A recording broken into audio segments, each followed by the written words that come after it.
Hey guys, welcome back to Andy's Dinosaur Reviews. Today we are going to take a look at another Bullyland figure, and this time it is their Liopleurodon. It's not the most appealing Liopleurodon I've ever seen, that's for sure. One thing that is really strange in my opinion about Bullyland is how hit or miss they are with their figures. And that's not saying that this is bad and doesn't look too far off from a Liopleurodon, but it's definitely got some inaccuracies as far as the overall appearance of the figure. But at the same time, I feel like some of their figures are really incredible looking, like their Stegosaurus. But some of their figures, like this one, are just kind of, it's like 50-50. It's like, it's sort of nice, but sort of not. It's okay, but it's not that great. It's just, it's here. I'll say it that way. At least they made a Liopleurodon, but I think they could have done a better job. But regardless, it's still pretty fun looking. You can definitely see that there is probably some inspiration from the Walking with Dinosaurs series as far as the paint scheme that they went with, as it's fairly similar to that. And at the same time, it still looks pretty fun, so let's go ahead and get a closer look at it. So starting up here at the head sculpt, you can see that there is a lot as far as sculpt work goes going on with it when it comes to the scaling of the figure. It's got some pretty large scales, honestly, that protrude from the skin significantly. I'm not really too sure if that's what a Liopleurodon skin texture would look like. I feel like it would be a bit smoother than what you see here, but at the same time, there's definitely been some significant work put into this. You can see they've been given a dark wash here on the underside, maybe up here on the top too. It looks like mostly on the underside to bring out some of that detail really quite nicely, but overall, I think the sculpt work looks okay. You can see the nostrils there. The eyes look alright, but they're a little bit sloppy, but not too much. I don't know if I like so much the white of the eye. I think maybe they could have chosen a better coloration to go with that, because it just really meshes too much with the teeth, which are super white. And you can see the inside of the mouth is given a nice pinkish coloration, which looks pretty realistic.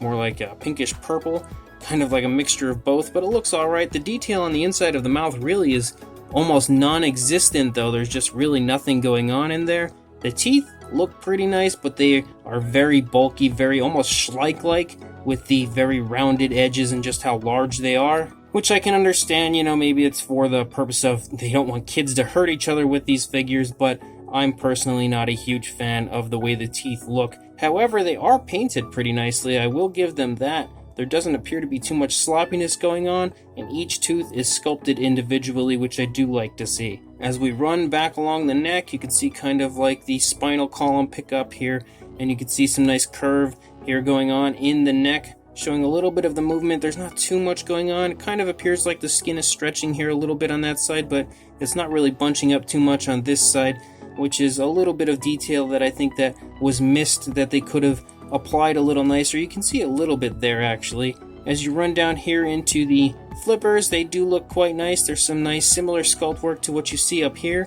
I do really quite like the paint application as far as the way it's applied. It's really nicely done and does look very natural. It doesn't look like paint. Definitely looks like body color, which is a plus for sure. As we look on the underside of the flippers, again, same similar style of sculpt that you see on the upper side that you see on the underside as well. It really does look nice as far as the detail that they've been included here, and you can see the nice, very large scaling, pretty much as the entire body.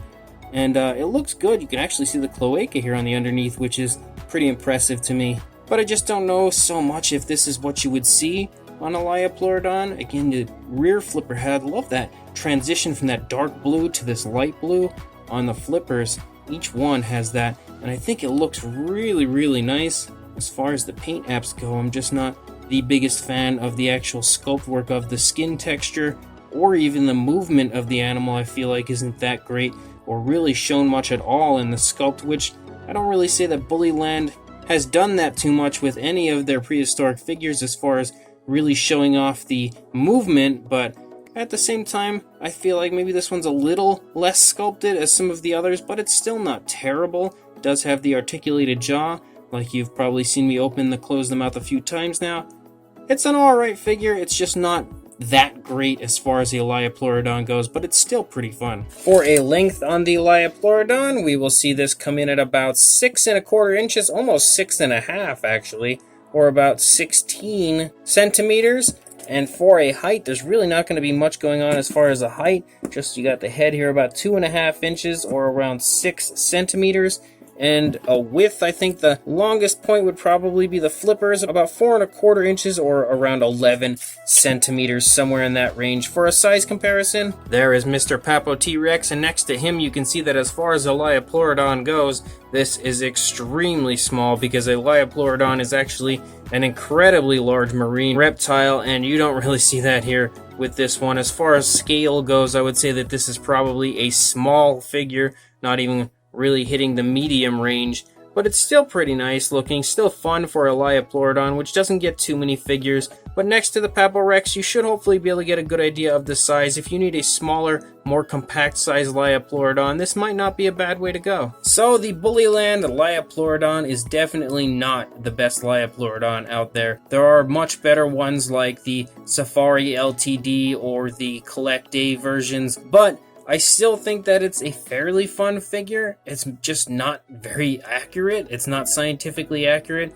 It looks close to what you would see as a Liopleurodon, but just in more of like a kitty form, like a type of a figure you would see in just a random $5 box of toys at the dollar store, something like that. It's something like I would expect to see there. Not really what I would expect to see from Bullyland, because they do produce some incredible sculpts sometimes.